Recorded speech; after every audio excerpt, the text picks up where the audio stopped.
Imagine carrying a man's child and overhearing him call you fat, crazy, and a mistake to his friends. Stick with me while I share my story, and if it touches you, don't forget to support our channel by hitting that subscribe button, dropping a like, and sharing it with the people you care about. The hallway was dim, and the air smelled faintly of lemon polish and burnt coffee. Alyssa padded barefoot down the wooden floor, one hand cradling her swollen belly, the other clutching a cup of warm tea. She was 6 months pregnant, tired and achy, but still deeply in love with the man whose voice drifted from his home office. Nathan. She slowed when she heard him laughing. It wasn't his usual warm laugh, the one that used to melt her heart. This one was sharp, cocky, almost cruel. She waddled into the kitchen today like a damn land whale, Nathan said, and his friends erupted in laughter. Alyssa froze. She's so hormonal, man, he continued. Cries if the toast is too dark, then wants to cuddle like everything's normal. I swear, I don't even recognize her anymore. Wait till the baby comes. You'll be trapped, bro. Another man chuckled. Nah, Nathan scoffed. I've got a plan. Just gotta hold out a few more months. Then I'm free. She's not wife material. She's a mistake. Alyssa didn't drop the mug. She didn't gasp or push open the door. Her body stiffened, her breath shallow, the voices blurred together, the laughter turning into white noise. Her heart thudded painfully in her chest, each beat whispering a truth she had refused to see for weeks. She turned quietly and walked back to the bedroom. She sat on the edge of the bed, tea untouched, her fingers gently stroking the curve of her stomach. The silence in the room was deafening. 1,000 thoughts raced through her head, but only one word settled in her bones. Enough. Nathan didn't know it yet, but in that moment, he lost her. Not with a fight, not with tears, with silence. Because Alyssa Carter didn't need to scream to win. She just needed a plan, and it started that night. They met on a rainy Thursday at a hospital fundraiser. Nathan had been charming, with a blazer too expensive for the event and a smile too perfect to ignore. He called her the most magnetic woman in the room, and Alyssa, usually skeptical of smooth talkers, had believed him. Maybe it was the way he listened, really listened, or how he brought her coffee with 2 sugars and a splash of oat milk the very next day, remembering every detail. For the first year, he made her feel seen, wanted. She could still picture their first trip to Savannah, how he danced with her in the rain like a man in love. Back then, he sent her flowers at work, just because, and every Friday, without fail, he kissed her palm and called her his future. But that Nathan vanished the moment she said the words, "I'm pregnant." At first, he masked it as shock, pacing, sighing, talking about timing. Then came the coldness. He started coming home later, his excuses growing thinner, his eyes never meeting hers for long. The morning sickness was rough, and Alyssa found comfort in strange craving, ice cream with pickle, peanut butter on toast at 2 a.m. Nathan looked at her like she was disgusting. You know, you don't have to eat like a wild animal just because you're pregnant, he'd mutter, scrolling through his phone. He never touched her belly, not once. When she cried after a hormonal meltdown over a broken hairbrush, he rolled his eyes. You're too sensitive, Alyssa. You've been crying for weeks over nonsense. You used to be easier. She started making excuses for him. He was stressed, overworked, adjusting. She even said it to Carmen one afternoon, after her best friend watched Nathan brush past her without a kiss. He's tired, that's all, Alyssa had whispered. Carmen wasn't convinced. Tired men don't treat the woman carrying their child like she's invisible. Don't lie to yourself, Lise. But Alyssa wasn't lying, not entirely. She was surviving, hoping the old Nathan would reappear if she could just be a little more understanding, a little quieter, a little smaller. The house was colder now, quieter. Nathan barely spoke at dinner. Some nights, he didn't come home at all. She stopped asking why. Instead, she curled on the couch with her prenatal vitamins and a blanket, resting her hand over her belly, whispering to the little life inside her. "I'm sorry," she said once, tears rolling down her cheeks. "I thought we'd be a family, a real one." But she knew, somewhere deep inside, she knew the man she fell in love with wasn't coming back. And maybe he never really existed at all. It started with banana bread.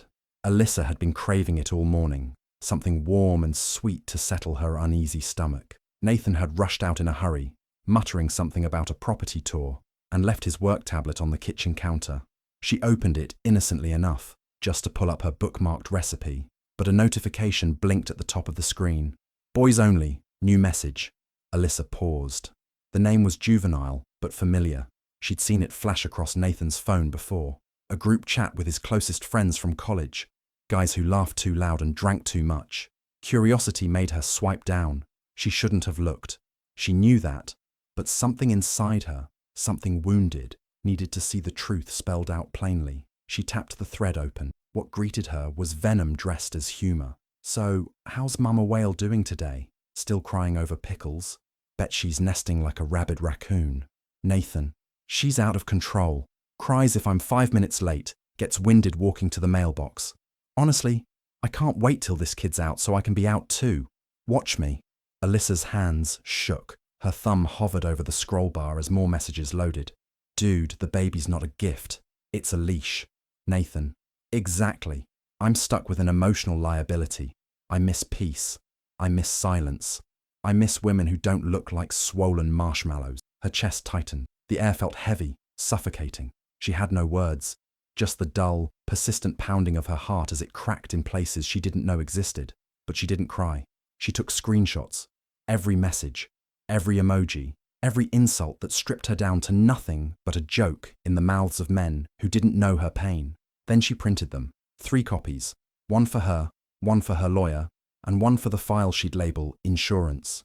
She slid the papers into a manila envelope and tucked it behind the winter coats in the hallway closet. The taste of banana bread still lingered in her mouth when she whispered to herself, "You want out, Nathan? Fine, but I'll be the one to open the door." The next morning, Alyssa woke up before Nathan and made his coffee exactly how he liked it. Black, no sugar. She even added one of those protein bars he never bought for himself, but always mentioned. When he stumbled into the kitchen, hair damp from the shower, she smiled like nothing was broken between them. "Big day today?" she asked, placing the cup in front of him. He blinked, caught off guard by the sweetness. Yeah, showing the Barrett place." She kissed his cheek, forced and light, and said, "Good luck, babe." Inside, she was ice. That afternoon, while Nathan was out playing house with his new prospect, Alyssa walked into the local credit union and opened a new account in her name only. She transferred a small, undetectable amount from their joint savings. Enough to begin preparing, not enough to raise alarms. Then she made digital copies of everything she could find: tax records, property deeds, insurance policies, even the lease on Nathan's downtown apartment, one she hadn't known about until she quietly searched the mail tray in his desk. She stored it all on a secure cloud drive, labeled under a fake name. Then she made the most important appointment of all. Mr. Dwyer. He had been her parents' attorney for decades, discreet, old school, and sharp as glass. When Alyssa walked into his office, she didn't cry. She slid the manila folder across the desk and said quietly, "I need to protect myself and my son." Dwyer read everything without a word. When he finally looked up, his expression was grim. "You're not safe with this man, Alyssa. Not emotionally, not financially, not legally." "I know," she whispered. He laid out the plan: freeze credit access, document every interaction, start filing for full custody early to build the narrative. He gave her a list of items to track: mood swings, absences, bank withdrawals. He even connected her with a forensic accountant to quietly monitor Nathan's spending. That evening, Carmen came over with takeout and a new gadget, a discreet nanny cam disguised as a smoke detector. "Let's start seeing what he's really like when he thinks no one's watching," Carmen said, tapping it into place in the living room ceiling. Over the next few days, Alyssa became the woman Nathan thought he wanted: docile, supportive, cheerful. She asked nothing, offered everything, but behind every soft smile was a sharpened edge. She started noting how long he was gone, which nights he came home late. Carmen helped her build a spreadsheet tracking patterns. Nathan barely noticed the shift, too caught up in his ego to realize the woman he was mocking behind her back was 5 steps ahead. At night, Alyssa would lie in bed beside him and whisper softly to the baby, "Mommy's almost ready." Because the plan wasn't about survival anymore, it was about winning. Nathan had been working late a lot lately, too much for someone whose closing rates had mysteriously dipped. "Big commission coming," he'd say, brushing off Alyssa's concern with a peck on the forehead and a mumbled excuse. But she wasn't concerned, not anymore. She was watching. On a rainy Thursday evening, Nathan grabbed his laptop bag and mumbled, "Don't wait up." Alyssa kissed his cheek, her smile syrupy sweet. "Close that deal, babe," she said, handing him his umbrella. 10 minutes after he pulled out of the driveway, Alyssa slipped into Carmen's car, parked 2 blocks away. Carmen drove while Alyssa clutched a small digital camera, her phone, and a growing coldness in her chest. They tailed him through town, past his supposed listing, and out toward the city's edge, where a sleek hotel stood bathed in gold light. They parked at a distance. Nathan's SUV sat idling in the lot. Then she saw her. A woman emerged from the side entrance. Young, mid-20s maybe, tanned and glowing. She carried a purse too expensive for a casual affair and wore confidence like a perfume. She opened Nathan's passenger door and slipped in. They sat there for a moment, talking, laughing. He reached over and brushed her hair from her cheek, the same fingers he hadn't used to touch Alyssa in months. Alyssa's stomach churned, but her hands were steady. Click, click. The camera captured everything. The smirk on Nathan's face, the kiss on the girl's hand, the receipts for the hotel stay from a separate online account she'd already uncovered through Mr. Dwyer's contact. Carmen kept her eyes on the road, silent but burning with rage beside her. Alyssa didn't cry. She didn't march over or scream. Instead, she took a deep breath and whispered, "Got it." Later that night, Nathan came home smelling of cologne he didn't own. Alyssa was curled up on the couch, a baby book open on her lap, eyes soft with pretend affection. "Good night?" she asked. "Yeah," he said, loosening his tie. "Long one." She nodded slowly. "Hope you're close to closing that deal." He smiled, smug and blind. But Alyssa already had everything she needed, and the countdown had begun. A week after collecting every piece of evidence, Alyssa sent out a warm invitation, a family dinner to thank everyone for their support during her pregnancy. She texted Nathan's parents and her own, even included Nathan himself in the cheerful group chat. "Let's celebrate the home stretch before baby arrives," she wrote, complete with emojis and exclamation marks. Nathan, oblivious, kissed her cheek that morning. "That's sweet of you. My mum will love this." "She'll remember it," Alyssa replied, turning away to hide the steel behind her smile. That Friday evening, the dining room glowed with candlelight. The table was set to perfection: roast chicken, mashed potatoes, vegetables, wine, and sparkling juice for Alyssa. Everyone laughed, shared stories, and Nathan played the doting partner, hand on her back, bragging about how strong she'd been through the pregnancy. Alyssa's mother noticed she barely touched her food. Carmen, seated silently in the corner as a helper, gave her a slight nod. After dessert, Alyssa stood. "Before we end the evening," she said, "I wanted to share something." Nathan smirked, expecting a photo slideshow of baby bump moments or ultrasound clips. He leaned back in his chair, wine glass in hand. The television flickered on. A slideshow began. First slide, a group chat screenshot. Nathan calling her a land whale. Second, messages about ditching her after the kid, calling the baby a leash. Gasps. Third slide, high-resolution photos of Nathan and the young woman in his car, their hands tangled together. Hotel receipts followed. Nathan choked on his drink. "What the hell is this?" His mother's hand flew to her mouth. His father looked like he'd swallowed fire. Alyssa remained calm, her voice quiet. "This is the truth. The man I'm carrying a child for has mocked me, cheated on me, and planned to abandon us." Nathan stood, furious. "You're insane. You're ruining everything." "No," she said, reaching into her drawer and pulling out a manila envelope. She slid it across the table toward him. "That's your copy of the legal separation paper and a full custody petition. Everything in there is documented, signed, and ready." Nathan's face drained of color. Mr. Dwyer's card was clipped to the top. "I've spoken to my lawyer," Alyssa added, her tone like polished glass. "And to yours. You'll find the process smoother if you stop lying." Silence. Her father looked proud. Nathan's mother whispered, "Oh my God." Nathan tried to speak, but no words came. He backed away from the table, his world crumbling in front of everyone he thought he could manipulate. Alyssa stood tall, one hand resting on her belly. "This dinner was for thanks," she said softly. "And I'm thankful I found out the truth before I let my son grow up thinking this was love." Nathan showed up the next morning, rage simmering just beneath his smirk. "You had your little scene," he said, leaning in the doorway. "Now, can we talk like adults?" Alyssa didn't flinch. She stood in the living room, papers already in hand. "There's nothing left to talk about. My lawyer has already filed everything, and the joint account, closed. Your name's no longer on anything." His smile cracked. "You can't do that." "I already did," she said, calm and firm. "There's a new account in my name. I moved every cent I legally could, including what I earned. You'll find your cards don't work." "You think you're smart, huh?" he sneered. "You won't win custody." I filed for an emergency protective order. The judge saw the texts, the hotel receipts, the recordings. His mouth opened, then closed. I don't feel safe around you, Nathan, she continued. And that's enough for the courts. Nathan's shoulders dropped, the fight draining from his body. He walked out, muttering curses under his breath. When the door shut behind him, Alyssa locked it, twice. That afternoon, Carmen arrived with 2 suitcases and a determined smile. I brought snacks, sweatpants, and enough rom-coms to last us till labor, she said, stepping in and hugging Alyssa tight.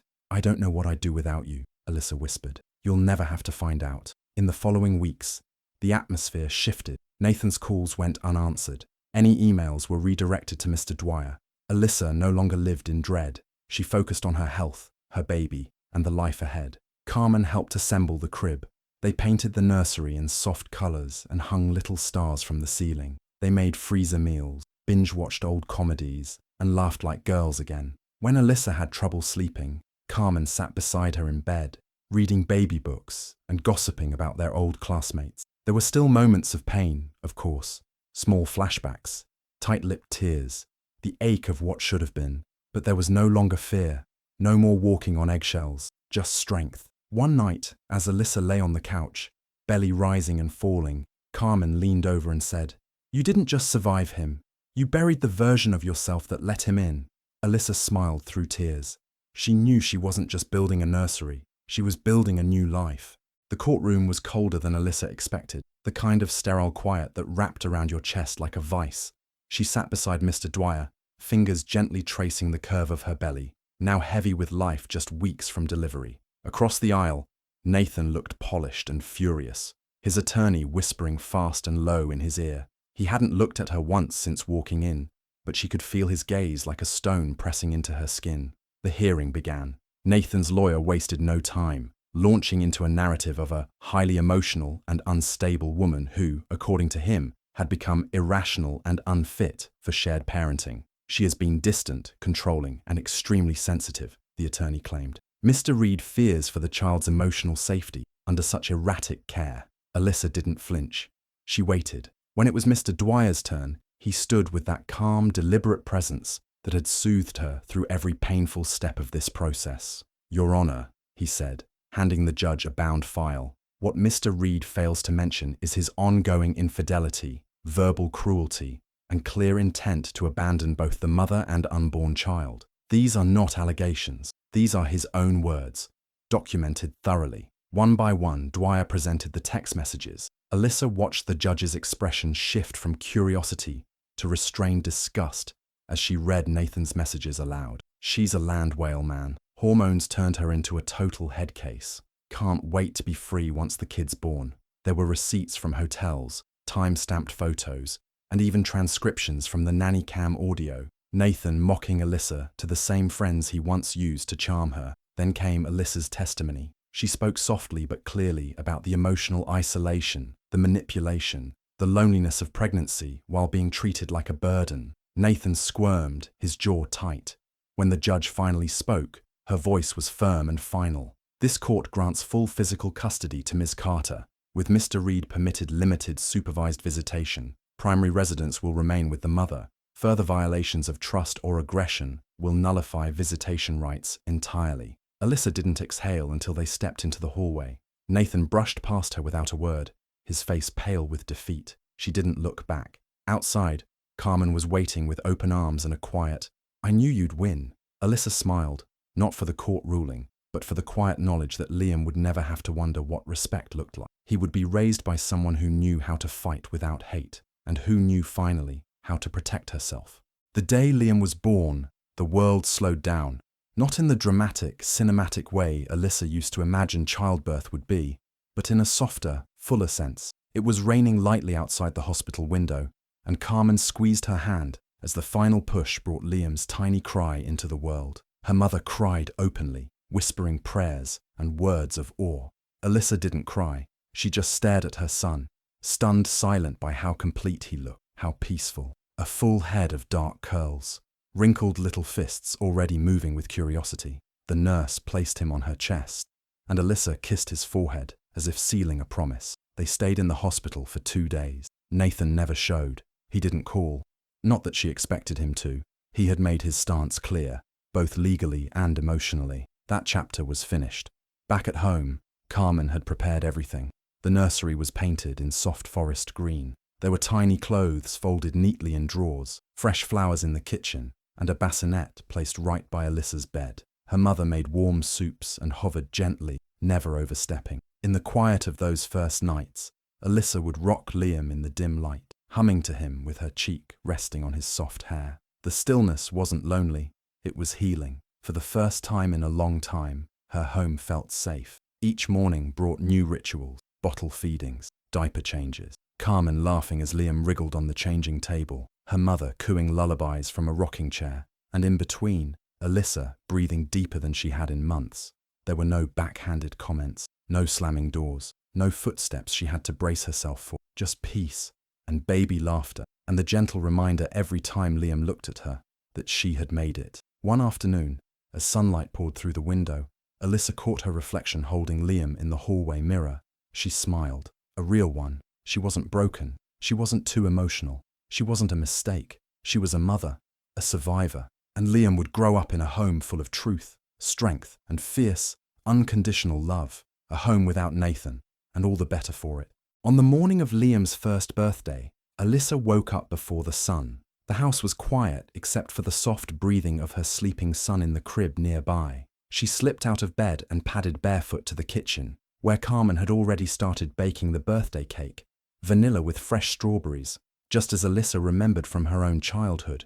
The year had passed like a slow-moving storm, one she had survived with every ounce of strength she didn't know she had. And Nathan, he had faded into the background, like an old stain on a shirt she no longer wore. But he hadn't disappeared completely. It started 3 months after the court ruling. A letter dropped in the mailbox with no return address. Inside, Nathan's handwriting, shaky apologies, pathetic excuses, and a line that stuck in her throat like a thorn. "I didn't realize what I had until I lost it. Please, give me a chance to make it right. For Liam, for us." She didn't reply. More letters followed, monthly, then weekly. Some typed, some scrawled, sometimes with photographs of him holding gifts meant for Liam, other times with cards scribbled with "Daddy loves you" in a script Alyssa recognized from old birthday notes he once wrote her, back when things were good. But she had burned those bridges, and this time, she kept walking. Carmen offered to confront him. Her mother even suggested a restraining order, but Alyssa didn't need confrontation. Her silence was louder than anything she could say. She didn't need to yell or cry or remind him of what he did. He knew, and she hoped it haunted him every time he saw a stroller in the park or heard a baby laugh in a grocery store. The party that afternoon was simple: balloons, a few close friends, a homemade cake, and one candle for Liam to blow out. Alyssa held her son as everyone sang, his eyes wide with wonder at the flickering flame. She kissed the top of his head as she helped him blow out the candle. In that moment, she felt it again, that deep, radiant peace that had taken root in her chest the moment she walked away from Nathan. She had nothing left to say to the man who had once called her fat and crazy, who mocked their child before he was even born. She had everything to say to Liam, in every smile, every bedtime story, every warm meal and safe space she'd built for him. No drama, no pain, just a life reclaimed, just a future rewritten, just a mother and her son, thriving in the quiet power of letting go. Did Alyssa do the right thing by staying silent, or should she have let Nathan back in? Tell me in the comments. And if you love stories like this, don't forget to subscribe and turn on the notification bell.